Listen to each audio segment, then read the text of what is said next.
तो जैसे कि आपने बड़ा-बड़ा थंबनेल में ऑलरेडी देख लिया है कि हमारा जो एग्ज़ाम था वो 12 मार्क्स का था। मेरे को खुद एग्ज़ाम हॉल में जाके पता लगा था।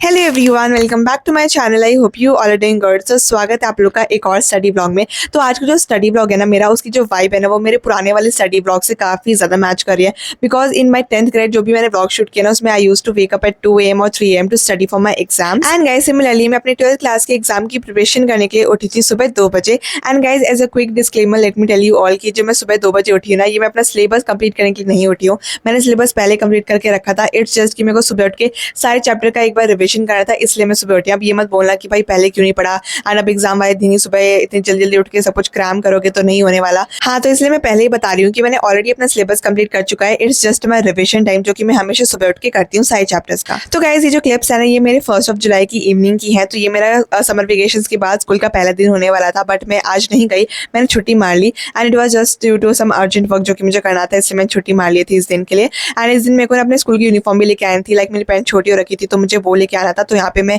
शाम को मम्मी के साथ यही काम करने चली गई थी, एंड कम से कम ये तो हो ही गया। 2 hours later. एंड गाइस यहाँ पे मैंने 2 आवर्स लेटर इसलिए लगाया बिकॉज अगर सुबह इतनी जल्दी तुम्हें उठना हो ना, तो रात को तुम कितनी भी जल्दी सो, तुम्हें लगेगा कि भाई तुम 2 घंटे ही सो के उठे हो। तो सिमिलरली गाइस यहाँ पे मैं सोई थी 10 बजे के आसपास। लाइक मम्मी का भी मुझे कुछ एडिटिंग का काम वगैरह करना था, बिकॉज मम्मी भी अपनी यूट्यूब पे रेगुलर पोस्ट कर रही है, इंस्टाग्राम पे रेगुलर पोस्ट कर रही है, तो उनकी वीडियोज मेरे को एडिट करनी रहती है। तो शाम को मैंने ना मम्मी की वीडियो मतलब एडिटिंग में हेल्प किया था। ओवरऑल मम्मी ने मुझे बताया था कि ऐसी ऐसी क्लिप्स हैं, फिर मैंने पूरा एडिट कर दिया था। तो उसको करते करते मेरे को 10-11 बज गए थे, and then I went to sleep. And उसके बाद मैं सुबह उठ गई थी एग्जैक्ट 2 o'clock। एंड फिर मैं सुबह ब्रश वगैरह करके मैं जब पढ़ने बैठी, सो इट वाज 2:14। अब गाइस इस वाले वीडियो में आपको सबसे पहले तो सब कुछ क्लियरली समझ आ जाएगा कि मैंने सुबह उठ के कैसे कैसे रिवीजन किया है, बिकॉज मैंने हर एक पॉइंट को अच्छे से एक्सप्लेन किया है। यहाँ पे मैं पढ़ भी थी, साथ साथ में आपको मतलब ब्लॉग मेरे को शूट करना था, तो मैं ऐसे भी शूट करी थी कि आप लोगों को पता चल जाए कि भाई मैं कैसे कौन कौन से चैप्टर पढ़ रही हूँ, और मेरा कितने बजे तक कौन सा जो चैप्टर है उसका रिविजन खत्म हो रहा है। तो सिमिलरली गाइज मैंने सबसे पहले चैप्टर यहाँ पे स्टार्ट किया था, principles of inheritance and variation, because this is the chapter जिसका मैंने कोचिंग में कोई भी टेस्ट नहीं दिया, बिकॉज हुआ ही नहीं है भाई। अभी स्टार्टिंग है टेस्ट की हमारी कोचिंग में भी, तो हमारा फर्स्ट 2 चैप्टर मतलब फर्स्ट 3 चैप्टर तक का ही टेस्ट हो रखा है, इस चैप्टर का टेस्ट नहीं हुआ है। तो मैं इतनी कॉन्फिडेंस नहीं थी कि ये चैप्टर मुझे आता ही आता है, तो इसलिए मैं इसका रिवीजन में मेरे को थोड़ा सा ज़्यादा ही टाइम लग गया। लाइक अभी मैंने प्लान किया था कि इस चैप्टर का रिवीजन ना मैं 1 घंटे में खत्म कर दूंगी। लाइक देखो आ तो मेरे 4 चैप्टर रहे हैं, ठीक है, तो अकॉर्डिंग टू द टाइमिंग, तो मैं अगर 2 बजे उठ रही हूँ एंड मेरे को 5:30 बजे तक अपना पूरा का पूरा सिलेबस रिवाइज करना है, तो उसके अकॉर्डिंग मैंने सोचा था कि 1-1 घंटा सारे चैप्टर को मैं दूंगी, ठीक है, आराम से। तो यहाँ पे मैं ये चैप्टर जब कंप्लीट करने बैठी, इसको रिवीजन करने बैठी, तो भाई यहाँ पे 1 घंटे की जगह मेरे को बहुत ज़्यादा टाइम लग गया। लाइक इट वॉज 3:38 AM जब मैंने ये चैप्टर जाके कंप्लीट करा था। प्लस गाइस मेरा पानी में ख़त्म हो चुका है, तो मुझे ये भी भर के लेके आना पड़ेगा। इसको रिफिल करते हैं एंड फिर लेक्चर लगाते हैं। इन सबको क्लोज कर देते हैं बिकॉज ये वाला पार्ट मेरा हो चुका है। बॉटिंग का रजिस्टर रख देते हैं and let's get started with the next chapter. तो जो मैं रिविजन लेक्चर ले रही हूँ ह्यूमन रिप्रोडक्शन वाले चैप्टर का, वो है आधे घंटे का। तो अभी जो है वो अच्छा खासा 20 मिनट बचा हुआ है 4 बजने में, तो आई गेस उसी से स्टार्ट कर लेते हैं। एंड ये चैप्टर है मेरे को आगे का काफ़ी अच्छे से आता है, बट द थिंग इज़ कि मेरे को पीछे वाले का डर है। ये वाला जो हार्मोन वाला पार्ट है मुझे बहुत ज़्यादा गंदा लगता है, बहुत ज़्यादा गंदा लगता है। एंड इसमें थोड़ा सा डर लग रहा है, बाकी सब तो ठीक है, इतना तो पता ही है भाई क्या होता है क्या नहीं होता। बस हार्मोन्स का मेरा काफ़ी कन्फ्यूजिंग रह जाता है, बस वो थोड़ा सा देखना है। बाकी कोई भी क्वेश्चन आता है इस वाले चैप्टर से, I can easily do that. तो जल्दी से रिफिल करके लाते हैं and let's get started. And guys अभी मैंने रियलाइज़ किया कि मैंने आप लोग को बोल दिया कि मैं हर एक चैप्टर को 1 घंटा दूंगी। मेरे पास 4 चैप्टर हैं, बट गाइज देखो मेरे पास 3.5 घंटे ही थे सुबह करने के लिए, तो मैं 1 घंटे कैसे दे सकती हूँ हर एक चैप्टर को। तो व्हाट आई मेंट वाज, मैंने प्लान किया था कि मैं 3 चैप्टर तो फुल करने वाली हूँ, एंड रिप्रोडक्टिव हेल्थ वाला जो चैप्टर है ना, वो तो काफ़ी छोटा सा है, तो आधे घंटे में रिवाइज हो जाएगा। तो मैं इस अकॉर्डिंग सब कुछ प्लान करके रखा था। बट गाइज यहाँ पे मेरे को 2 घंटे के अराउंड ही लग गए फर्स्ट चैप्टर में, जो कि इनहेरिटेंस वाला चैप्टर था। तो मुझे बाकी चैप्टर को उससे अकॉर्डिंग कम टाइम देना था एंड सब कुछ कवर अप करके जाना था, मतलब रिविजन करके जाना था। गाइज आप लोग को पता ही है कि मैं कुछ ना कुछ करके मैनेज कर ही लेती है, नहीं मेरे को भी पता था, बट मेरे को डर लग रहा था कि क्या पता सब कुछ का रिविजन ना हो पाए एंड कुछ ना कुछ छूट जाए, फिर क्या होगा मेरा। बट गाइस फाइनली सब कुछ ठीक से चल रहा था एंड मेरा चैप्टर जो है वो सारे कंप्लीट हो रहे थे, सबका रिविजन आराम से हो रहा था and I was covering each and every point. And guys अगर मैं आप लोग को एक ऑनेस्ट एडवाइस दूं ना, तो बेसिकली आप लोग कुछ भी कर सकते हो लिटरली, चाहे आपके पास सुबह या फिर रात को कितना ही कम टाइम बचाओ एंड आपको कितना पोर्शन ही क्यों ना कवर अप करना पड़े, अगर आपके अंदर वो पोटेंशियल है ना कि हाँ भी मुझे करना है, मुझे अच्छे मार्क्स लेके आने हैं, तो आप इजीली सब कुछ कवर अप कर लोगे। बट अगर आपको करने पढ़ने का ही मन नहीं कर रहा है तो आप जितने भी घंटे, आपके जितने ज़्यादा ही घंटे बचे हो, आपका वो सिलेबस कवर अप नहीं हो पाएगा। सो गाइस, अभी मैं पढ़ रही थी ह्यूमन रिप्रोडक्शन वाला चैप्टर एंड मैंने वीडियो पूरा नहीं देखा है, मैंने इस बार 17 मिनट का देखा है। उसके मतलब उसको भी मैंने 2x पे करके देखा हुआ है। तो यहाँ पे मैंने 17 मिनट के बाद मैंने बंद कर दी वीडियो। आई वाज लाइक कि नहीं भाई, अब आगे जो टॉपिक्स आ रहे हैं जो कि हमारे स्टार्ट हो रहे हैं मेंस्ट्रुअल साइकिल्स हैं, उसको मैं खुद NCERT से पढ़ने वाली हूँ and I will be looking on the diagrams too because diagrams are also important. अब इतना टाइम नहीं है कि मैं सब कुछ बना के देखूँ। द थिंग इज़ कि मैं विजुअलाइज़ कर लूँगी तो मेरे को आसान हो जाता है बनाना, because I can make the diagram if I visualise it properly. तो अभी मैं वही कर रही हूँ। I am looking at the diagrams and understanding the topic, especially the hormones वाला पार्ट एंड जैसे प्लेसेंटा से जो हार्मोन्स निकलते हैं, प्रेगनेंसी के टाइम जो हार्मोन निकलते हैं एंड अपना मेंस्ट्रुअल साइकिल के हार्मोन जो हैं कि कब कौन से दिन कौन सा हार्मोन पीक पे रहता है, ये सारी चीज़ें हैं। तो ये सारी चीज़ें ही मैं यहाँ पे कवर अप कर रही हूँ NCERT से, बिकॉज ये ज़्यादा ईजी रहेगा आई गेस। एंड बस यही है भाई, मेरे पास मेरा दिमाग बिल्कुल भी नहीं चल रहा है। I am still left with 2 chapters that I have to cover up. देखते हैं क्या प्लान बनता है, बट अभी के लिए let's continue. And the thing is कि मेरा पेट बहुत हवा से निकाल रहा है, मुझे बहुत भूख लग रही है बट खाने के लिए कुछ भी नहीं है and I can not make anything right now. अगर मैं कुछ बनाने चलेगा तो टाइम वेस्ट हो जाएगा, प्लस मेरे पास कोई भी आइडिया नहीं है कि मैं क्या बना के खा भी सकती हूँ। तो बुक को साइड में रख के पढ़ाई पे वापस फोकस करते हैं। Let's go. And guys, right now I just wanted to talk about an additional information which I found out while reading NCERT. तो हमारे बैक एक्सरसाइज में क्वेश्चन दिया हुआ है कि which hormones are involved in induction of parturition, ठीक है। तो जब मैं NCERT पढ़ रही थी just to find out the answer of this question, because पहले मैंने क्वेश्चन देखे थे फिर मैं आंसर्स देख रही थी, तो वहाँ पे मेरे को मिला ओनली ऑक्सीटोसिन। वहाँ पे बस ऑक्सीटोसिन के बारे में लिखा हुआ है कि जो इंजेक्शन रिफ्लेक्स है वो ऑक्सीटोसिन को ट्रिगर करता है, फिर वो ऐसे होता है। तो ये सब कुछ है, but when I read the summary, because मेरे को पता था कि कोई और हार्मोन्स जरूर इन्वॉल्व होंगे, तो मैं समरी का लास्ट वाला पार्ट पढ़ा and there I found 3 hormones which are involve during parturition. Cortisol, एक तो यही है अपना oxytocin and estrogen. So this is what I found out while reading NCERT। तो हाँ भाई, NCERT is really like confusing. तो हाँ, let's get back to study. उसके बाद गाइस, यहाँ पे जैसे मेरे फर्स्ट 2 चैप्टर्स अच्छे से कंप्लीट हो गए थे, जो कि था फर्स्ट अपना प्रिंसिपल ऑफ इनहेरिटेंस वाला एंड ह्यूमन रिप्रोडक्शन वाला।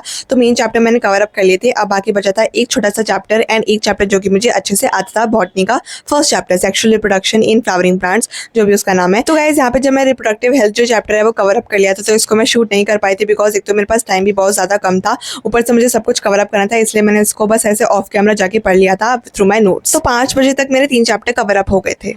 तो guys, I am finally done with my full syllabus of today's exam and I am really happy कि टाइम पे कंप्लीट हो गया, बिकॉज मैंने सोचा था कि मुझे 5:30 बजे तक पूरा सिलेबस कंप्लीट कर लेना है, बिकॉज इस टाइम पे मेरे को अपने स्कूल के लिए रेडी होना स्टार्ट करना है। तो अभी टाइम हो रहे हैं 5:34 एंड मैंने एक्जैक्टली अभी ख़त्म करा है।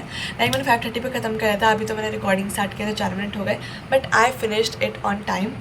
बट द थिंग इज़ कि मेरे दिल में ना अभी है ना, मेरे को तो ऐसा धक धक हो रहा है। मेरे को भी हो रहा, देखिए ना। बिल्कुल ऐसा ही हो रहा है जैसे मैंने आपको ये मीम दिखाया। तो हाँ, बट बहुत डर लग रहा है, but still I am very happy कि सिलेबस कंप्लीट हो गया। अब I will giving you post exam updates कि मेरा एग्जाम कैसा गया। तो तब तक के लिए stay tuned. 2000 years later.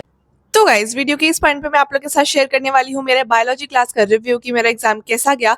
And guys, after all जैसे कि आपने बड़ा बड़ा थंबनेल में ऑलरेडी देख ही लिया है कि हमारा जो एग्जाम था वो 12 मार्क्स का था, तो वो भी आपको इसी पॉइंट पे पता लगने वाला है, बिकॉज मेरे को खुद एग्जाम हॉल में जाके पता लगा था।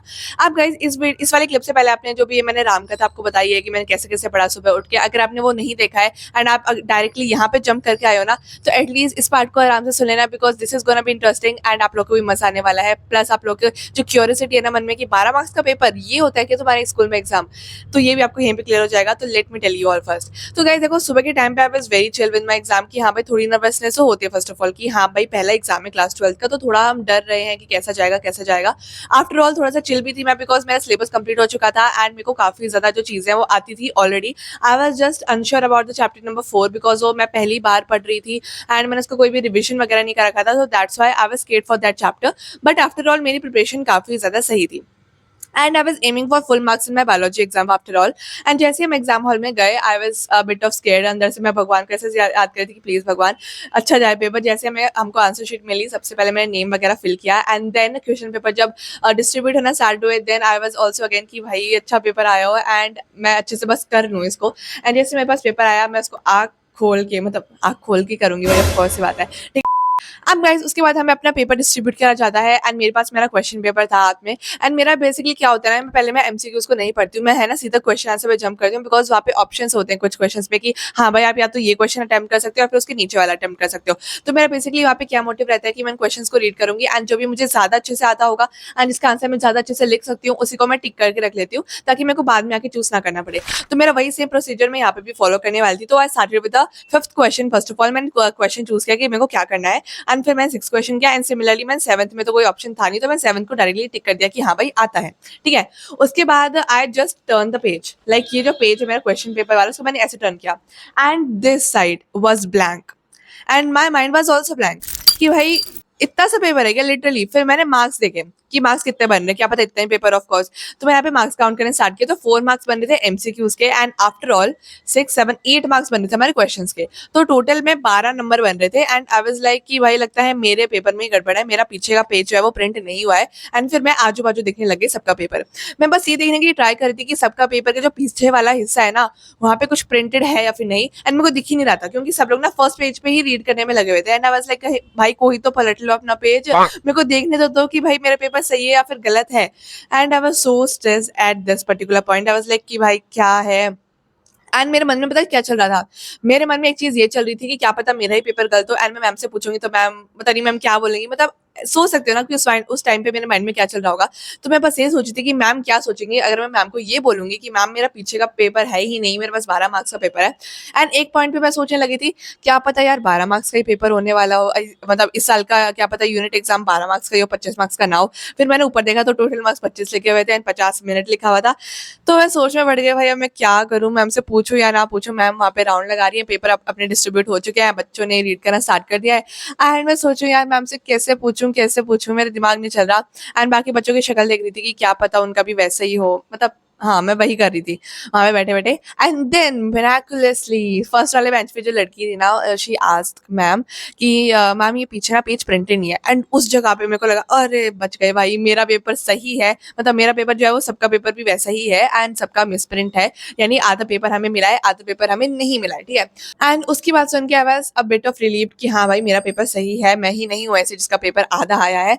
एंड फिर मैंने अपने आगे वाले मैच में से पूछा कि पेपर ऐसा है क्या, आप तो कहता हाँ भाई ऐसा ही पेपर है एंड आधा में नहीं मिला है। तो फिर मैम सबसे पूछती कि क्या सबके पास 12 मार्क्स का ही पेपर आया है, तो वी वर बी लाइक कि यस मैम 12 मार्क्स का ही पेपर आया है। फिर उन्होंने कॉल किया and we got to know कि हमें आधा ही पेपर मिला है एंड सेकंड पेपर जो है सेकंड शीट ऑफ पेपर जो है वो आया नहीं है हमारे पास।